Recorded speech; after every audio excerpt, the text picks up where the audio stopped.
kaninang umaga ay nabalitaan natin na itong si Alice Go ay convicted by the RTC of Pasig sa kasong qualified human trafficking. Ayan po si Alice Go, yung naka-orange, no?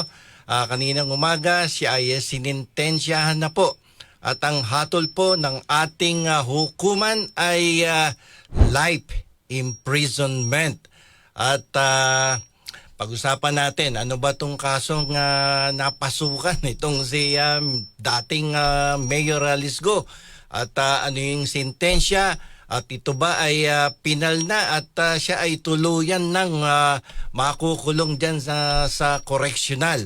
May pag-asa pa bang makalabas sa kulungan itong dating alkalde ng Bamban Tarlac na involved dito sa Pogo, yung operation ng sugalan dyan sa probinsya ng Tarlac. Mabigat itong naging hatol ng Pasig Regional Trial Court kay Alice Go, na kung saan she was convicted of qualified human trafficking. Alam niyo po, nag-umpisa to doon sa Bamban Tarlac na kung saan naging alkalde itong si Alice Go. At kasi po, siya po yung may-ari ng lupang kinatatayuan na ginawang Pogo Complex doon sa kanyang nasasakupang bayan.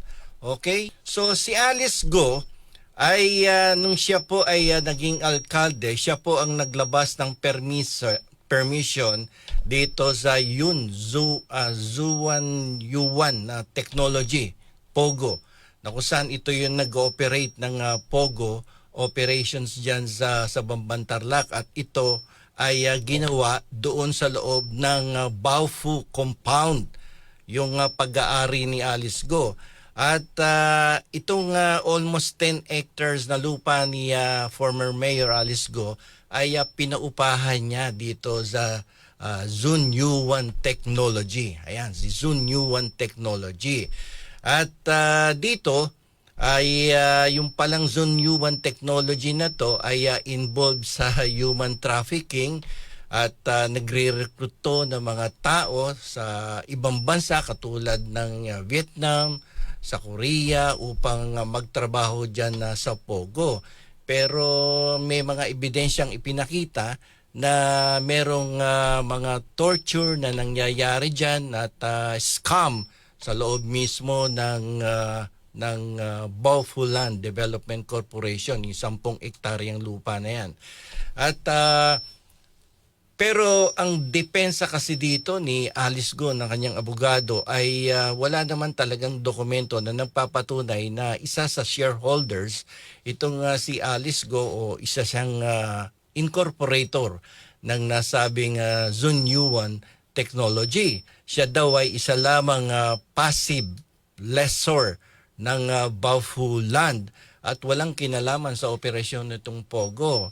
Pero ayon sa informasyon na ating nakuha ay nailink ng huwes ang partisipasyon ni Alice Go dito sa operasyon ng Pogo, sapagkat may mga nakitang ebidensya na kung saan ang isa sa mga ebidensya ay yung sasakyan niya ay nakaparada doon sa loob ng Pogo Complex at narehistrado sa kanya yung yung sasakyan, pero ang kanyang depensa dito ay ito ay naibenta niya na doon sa nag-ooperate ng Pogo. At pangalawang documentary evidence dito ay yung bayarin sa Meralco. Yung bayarin sa Meralco na buwan-buwan na ibinibigay doon ng mga Meralco personnel ay nakapangalan pa din ang property, yung complex kay Alice Go. At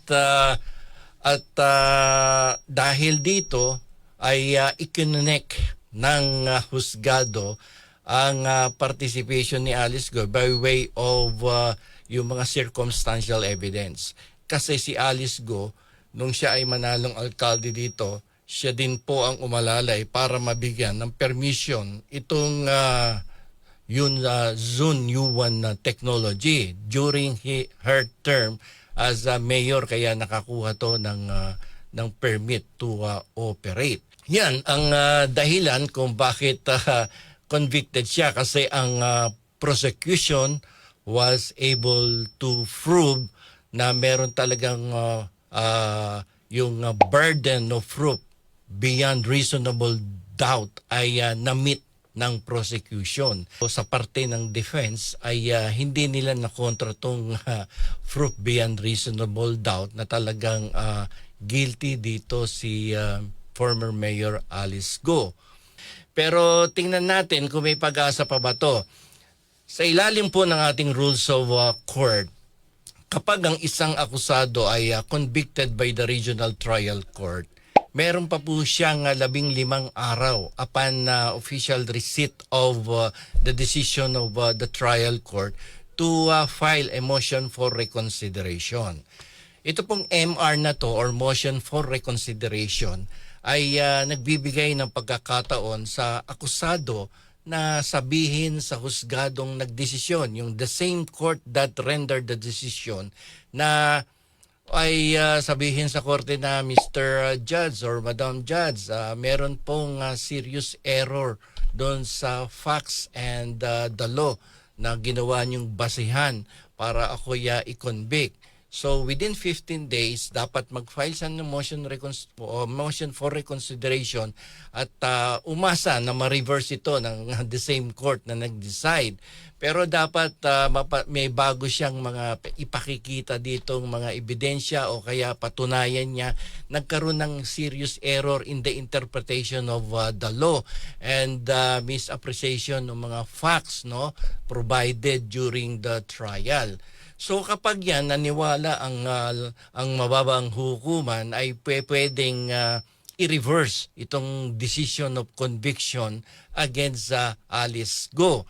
Pero ang mahirap dito kapag hindi pinaniwalaan yung kanyang mga ebidensya at yung kanyang legal argument doon sa motion for reconsideration, ito ay sasabihin ng judge dito na hindi namin papalitan ang aming desisyon, convicted ka pa rin.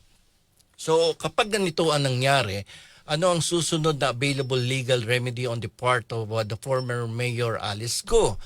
Ang susunod na legal remedy dito ay magsampa ng appeal sa Court of Appeals. Yan ang susunod na legal remedy ni Alice Go. So ibig sabihin, bagamat siya ay natalo dito sa Regional Trial Court, ay may pag-asa pa si Alice Go na baligtarin ang desisyon ng hukuman dito sa Regional Trial Court of Pasig City. So pag siya ay nagsampa doon sa Court of Appeals, ang questionin niya diyan ay yung error doon sa appreciation of facts and law. Okay, so magbibigay uli yan ng kanyang ng legal stand doon sa Court of Appeals at kung paano kung doon sa Court of Appeals ay hindi pa din nakumbinsi ni Mayor Alice Go ang mga justices na baligtarin ang desisyon ng Regional Trial Court.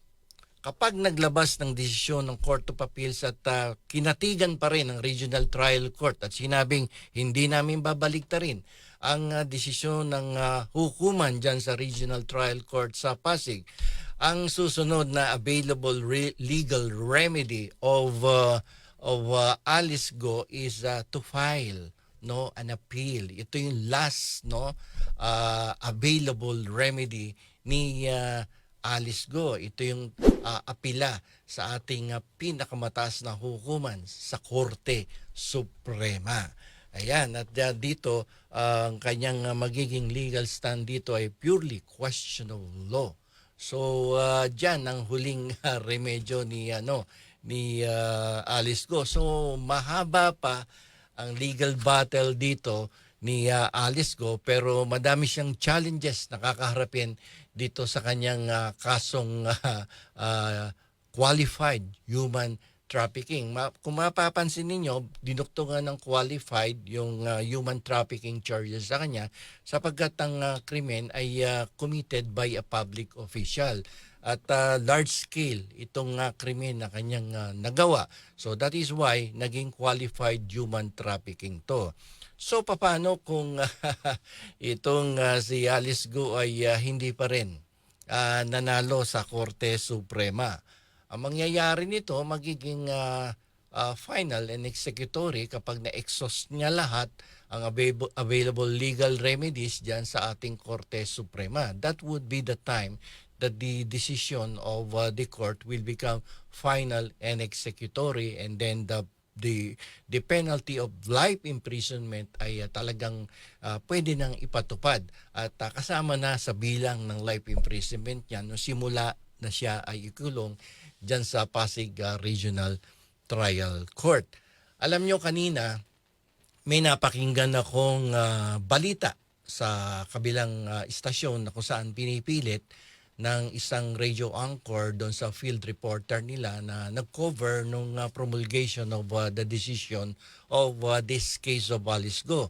At tinatanong niya ang kanilang field reporter na kung available ba or qualified ba for parole, no, yung parole si Alice Go. Sabi niya, pakitanong mo nga, pakitingnan mo nga ang desisyon kung si Alice Go ay qualified for parole. Sabi ng field reporter ay hindi ko pa nababasa ang desisyon at napakinggan ko lamang pero hindi ko narinig yung salitang parol. Ang sabi ng anchor ay hindi, dapat kasama yan doon sa sa desisyon. Dapat sinasabi na merong parol or walang parol.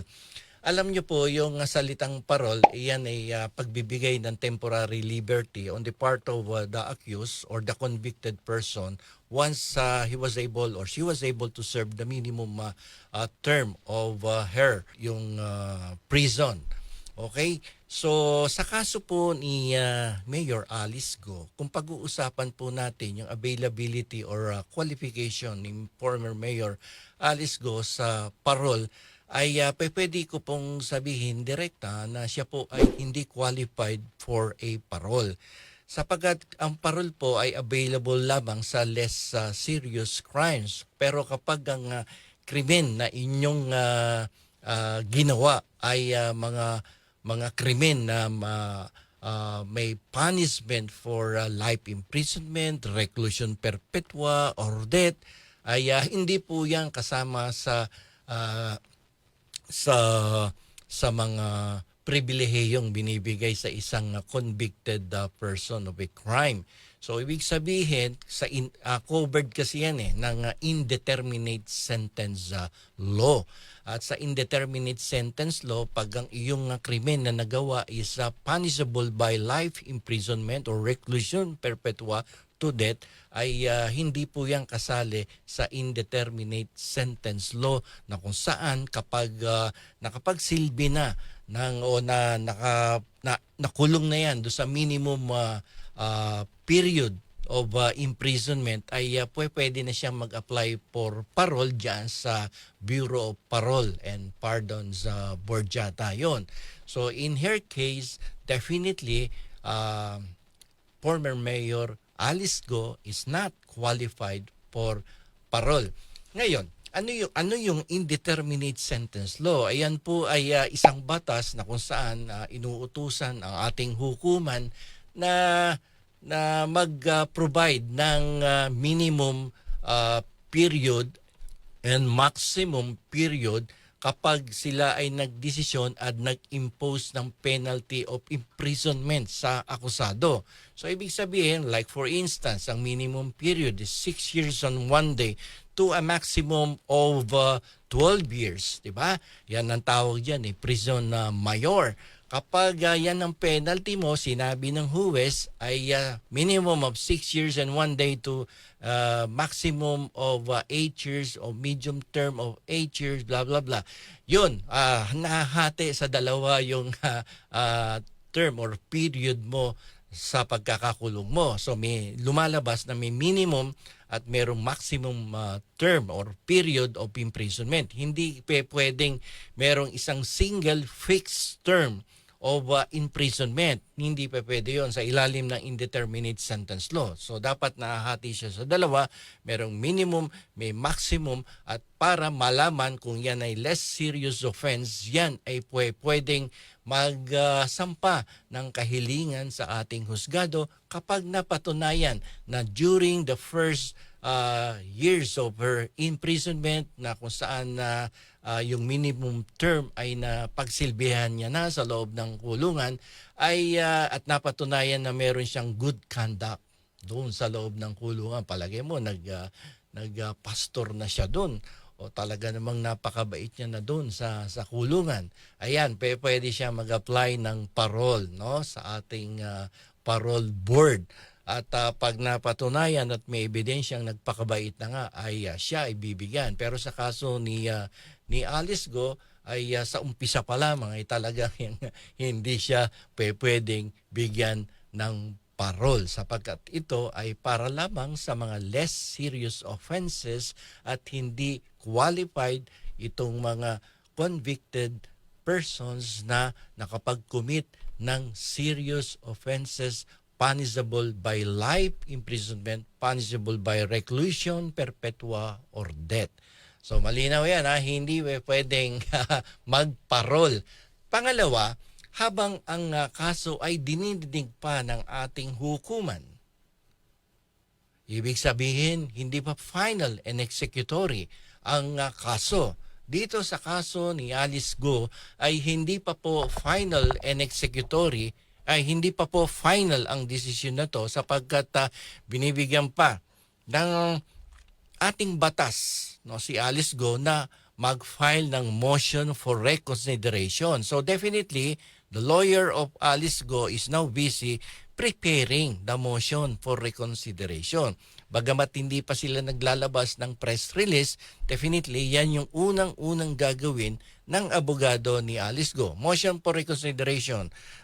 They will try, no? Wala namang masamang baka sakali, no, na i-reverse ng hukuman ng RTC ang desisyon na ikulong siya habang buhay. Malay mo at nakakita ng magandang legal position yung kanyang abogado at makumbinsi ang mismong judge na nagdesisyon ng conviction kay Alice Go ay mapaniwala siya ng abogado na nagkamali ka, judge, no?